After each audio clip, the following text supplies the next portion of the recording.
नमस्कार। गलवान घाटी में 20 जवान शहीद हुए। उसके बदले में हमने टिकटॉक समेत चीन के 200 ऐप बैन कर दिए थे।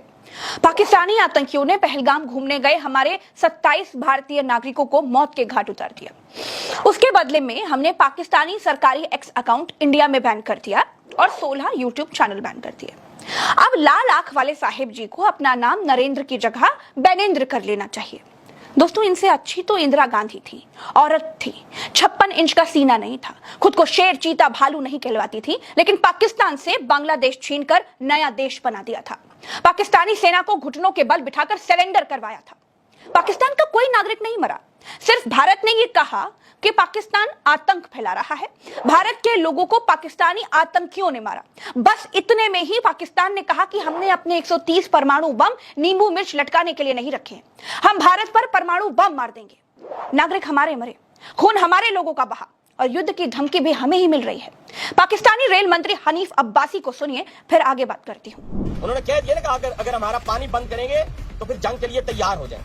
ये जो होरी, शहीन, गजनवी, ये चौकों में सजाने के लिए नहीं हमने रखे हुए, ये हमने हिंदुस्तान के लिए रखे हैं। बाबा, ये जो 130 एटॉमिक हमारे पास वेपन है, वो हमने सिर्फ मॉडल बनाने के लिए नहीं रखे हुए। हमने क्या धमकी दी? हमने कहा कि तुम्हारा पानी रोक देंगे, वो भी झूठ कहा। हमारे पास पानी रोकने का कोई बड़ा सिस्टम अभी तक है ही नहीं, उससे बनने में कम से कम 10 साल लगेंगे।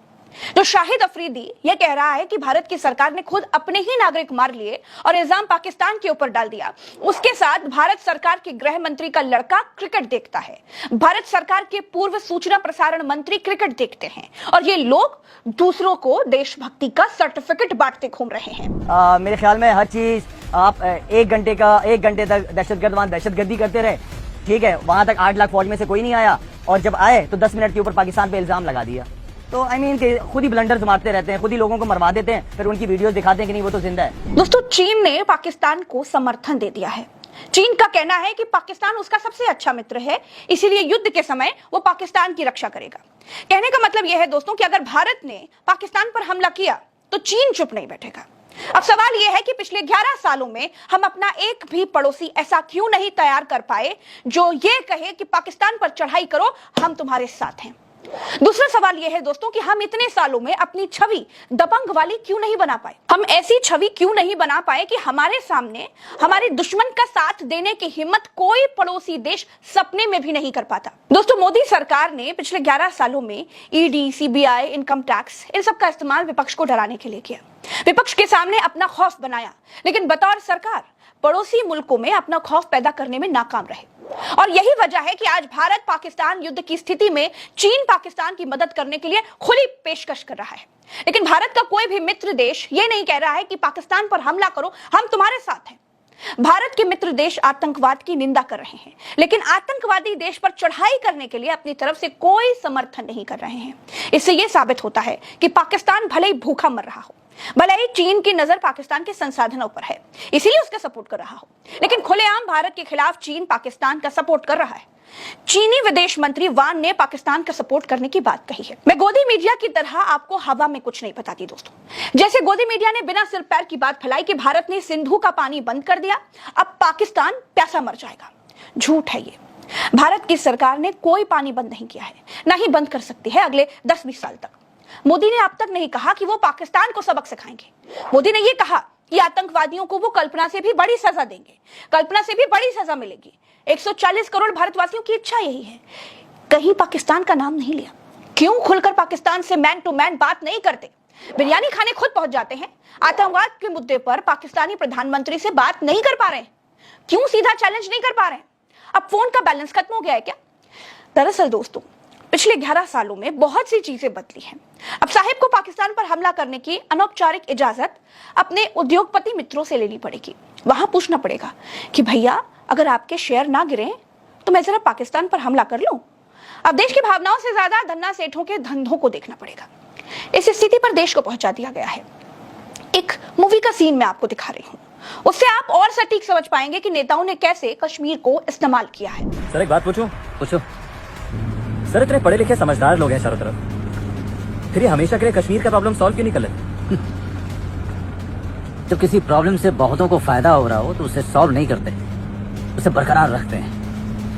कश्मीर एक जगह का नाम नहीं है, कश्मीर एक पूरी की पूरी इंडस्ट्री है, बहुत सारी दुकानें चल रही हैं यहाँ पे। मोदी मीडिया और भाजपा मिलकर देश को केवल बेवकूफ बनाते हैं।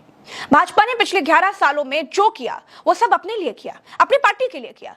अगर हमारी विदेश नीति धांसू होती तो हम आज पाकिस्तान को आतंकवाद के मुद्दे पर घुस कर मारते, लेकिन वैसा नहीं हो सकता। भाजपा ने सिर्फ सत्ता में बने रहने के लिए पिछले 11 वर्षों से और उसके पहले से भी केवल हिंदू मुसलमान किया। अब जब लाल आंख पाकिस्तान को दिखाने की बारी आई तो मोदी सर्वदलीय बैठक तक से भाग खड़े हुए। वीडियो खत्म नहीं हुआ है दोस्तों, अब मैं आपको बताती हूँ उस औरत की कहानी जिसने पाकिस्तान को घुटनों पर ला दिया था। ना इंदिरा गांधी नाम की वो औरत 56 इंच की छाती वाला प्रोपेगेंडा फैलाती थी, ना उसे बचपन में मगरमच्छ के दांत गिनने का शौक था, ना वो डंकापति थी, ना वो नॉन बायोलॉजिकल थी, ना वो विष्णु का अवतार थी, ना वो भाषणों में पाकिस्तान को धूल चटा देने की बकलोली करती थी। वो लाल पीली नीली आंखों की बात भी नहीं करती थी, फिर भी पाकिस्तान को घुटनों पर बिठाकर रहम की भीख मंगवाकर सरेंडर करवाया था। पूर्वी पाकिस्तान को बांग्लादेश नाम का नया देश बना दिया था। बहुत बातें करने वाले मोदी नया जिला तक नहीं बना पाए, सिर्फ अपने ही देश के जिलों के नाम बदल रहे हैं। दोस्तों, मसला ये था कि पूर्वी पाकिस्तान जो आज का बांग्लादेश है, वहां पाकिस्तानी सेना ने बंगाली आबादी पर भारी अत्याचार किए, जिसके कारण लाखों शरणार्थी भारत में आए। इंदिरा गांधी ने इसे मानवीय रणनीतिक संकट के रूप में देखा। इंदिरा गांधी ने वैश्विक मंच पर पूर्वी पाकिस्तान में हो रहे अत्याचारों को उजागर किया। उन्होंने विश्व नेताओं से समर्थन मांगा और भारत की स्थिति को मजबूत किया। भारत सोवियत मैत्री संधि जो अगस्त 1971 में हुई थी, उसने भारत को सामरिक लाभ दिया। भारतीय सेना जनरल सैम मानेकशॉ के नेतृत्व में पूरी तैयारी के साथ युद्ध में उतरी। मुक्ति वाहिनी जो कि बंगाली गुरिल्ला लड़ाकू थे, उनके साथ मिलकर भारतीय सेना ने पूर्वी पाकिस्तान में तेजी से हमले किए। 3 दिसंबर 1971 को पाकिस्तान ने पश्चिमी सीमा पर भारत पर हमला किया, जिसके जवाब में भारत ने पूर्ण युद्ध शुरू किए। पूर्वी मोर्चों पर भारतीय सेना ने ढाका की ओर से तेजी से कूच किया।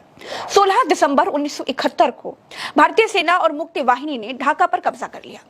पाकिस्तानी सेना के लेफ्टिनेंट जनरल AK न्याजी ने 93,000 सैनिकों के साथ भारतीय सेना के लेफ्टिनेंट जनरल जगजीत सिंह अरोड़ा के सामने आत्मसमर्पण किया। यह ऐतिहासिक घटना ढाका के रमना केस कोर्स में हुई थी। इंदिरा गांधी ने साहसिक निर्णय लिए, सेना को पूर्ण समर्थन दिया और वैश्विक दबाव, विशेष तौर पर अमेरिका के दबाव को नहीं माना। उनकी कूटनीति और उनका दृढ़ नेतृत्व ने भारत की जीत को सुनिश्चित की और बांग्लादेश के निर्माण में मदद की। इंदिरा गांधी की रणनीतिक दृष्टि, सैन्य समन्वय और अंतर्राष्ट्रीय कूटनीति ने 1971 के युद्ध में पाकिस्तानी सेना के आत्मसमर्पण को संभव बनाया, जो भारत के लिए एक ऐतिहासिक विजय थी। आज की तरह नहीं है कि विदेशों में डंका बजाने का ढोल 11 साल से बजाया जा रहा है, लेकिन हमारे ही नागरिकों की हत्या के बाद हमारी सरकार पाकिस्तानी यूट्यूब चैनल बैन कर रही है, पाकिस्तानी सरकार का ट्विटर बैन कर रही है। यह है हमारा बदला, यह है आतंकियों को करारा जवाब। ऐसे सशक्त भारत ने सिखाया भूखे नंगे पाकिस्तान को सबक। अगर ये पाकिस्तान को जवाब है, अगर ये आतंकवादियों की कमर तोड़ने का तरीका है, तो उद्योगपति सेवक जी, परम नॉन बायोलॉजिकल जी, डंकापति महोदय, आप कुर्सी से उतर जाइए। किसी योग्य व्यक्ति को वहां बैठने दीजिए जिसका हृदय अपने नागरिकों के लिए धड़कता हो। आप जाइए और रैलियां कीजिए। दोस्तों, इस वीडियो में इतना ही, चलते हैं। राम राम, दुआ सलाम, जय हिंद। अपनी प्रज्ञा के साथ जुड़े और चैनल को सब्सक्राइब जरूर कीजिए।